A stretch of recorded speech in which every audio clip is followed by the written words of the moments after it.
নমস্কার দর্শক বন্ধুরা, আপনাদের সকলকে স্বাগত জানাচ্ছি রেফ স্পোর্টস বাংলার এক নতুন উপস্থাপনাতে। আমি সোমনাথ এবং এই মুহূর্তে সব থেকে বড় খবর যে পাঞ্জাব এফসিতে খেলে যাওয়া রিয়েল মাদ্রিদ কাস্তিলা থেকে খেলে উঠে আসা সেই স্প্যানিশ মিডফিল্ডার ড্যানি রেমিরেস কিন্তু সই করতে চলেছে ইস্ট বেঙ্গলে।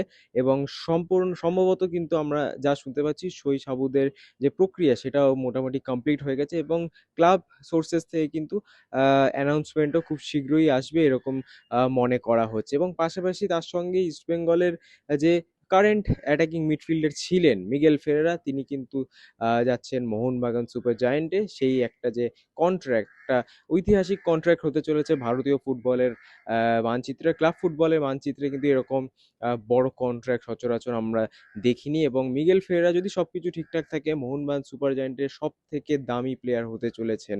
এবং এই ডিলটা নিয়ে আমরা সিগনিফিকেন্ট আরও লাইভে আমরা আপনাদেরকে ডিটেলে বলবো, বাট এই ভিডিওটা স্পেসিফিক্যালি ইস্ট বেঙ্গলের জন্য। কারণ ড্যানি রেমিরেস তিনি কিন্তু পাঞ্জাব এফসি থেকে ইস্ট বেঙ্গলে সই করেছেন 1+1 ইয়ার ডিলে, যেটা মিগেল ফেরেরা বা বলতে পারেন যে বাকি প্লেয়ারদের দেওয়া হয়েছিল সেইটাই কিন্তু এখন ইস্ট বেঙ্গল এইরকম টাইপের ডিলই কিন্তু ড্যানি রেমিরেসকে দিয়েছে। এবং মিগেলের যে স্যালারি ডিমান্ড ছিল যেটা ইস্ট বেঙ্গল পূরণ করতে পারেনি, সেই অর্থে মিগেল ইস্ট বেঙ্গলকে বিদায় জানিয়েছে।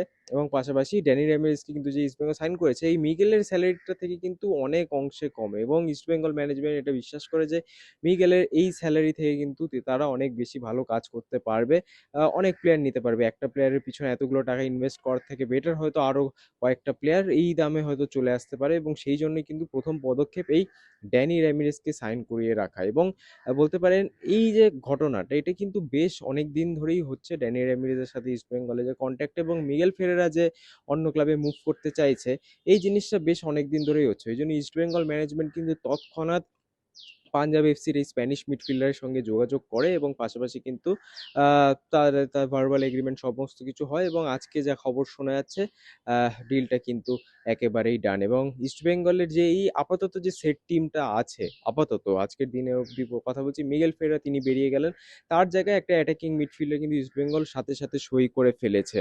এবং ইস্ট বেঙ্গল ম্যানেজমেন্টের এখন প্রধান লক্ষ্য হচ্ছে তাদের নেক্সট স্টার প্লেয়ার মিগেল ফেরা বাদ দিয়ে যদি আরেকটা কোনো স্টার প্লেয়ার থাকে ইস্ট বেঙ্গলে, সেটা হচ্ছে আর্জেন্টাইন ডিফেন্ডার কেভিন সিবে। এবং মরিয়া প্রচেষ্টা কিন্তু চলছে ইস্ট বেঙ্গল ম্যানেজমেন্ট থেকে কেভিন সিবিএকে রিটেন করার ক্ষেত্রে। এবং সব কিছু যদি ঠিকঠাক থাকে একটা কিন্তু কন্ট্রা এক্সটেনশনও অফার করতে পারে ইস্ট বেঙ্গল কেভিন সিবিএর দিকে। এবং সেটা কেভিন অ্যাকসেপ্ট করবে নাকি কেভিন অন্য কোনো ক্লাবে মুভ করবে এটা তো অবশ্যই আমাদের সময় বলবে।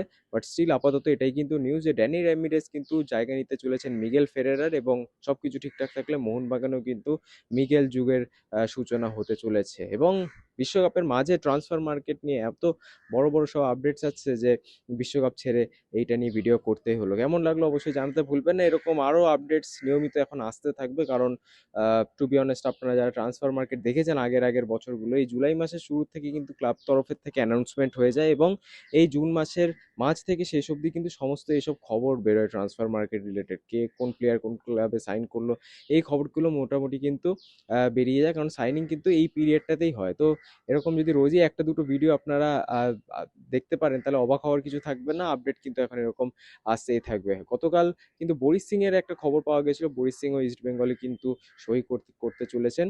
এবং এই দুটো আপাতত কিন্তু ইস্ট বেঙ্গলের এই নতুন সিজনের সাইনিং হলো। দেখা যাক এরপরে কি করে দুই প্রধান। বাট অবশ্যই রেসপন্স বাংলা পর্দায় কিন্তু নজর রাখতে হবে এরকম আপডেটসের জন্য। অসংখ্য ধন্যবাদ, দেখা হচ্ছে আপনাদের সাথে আবার পরবর্তী ভিডিওতে।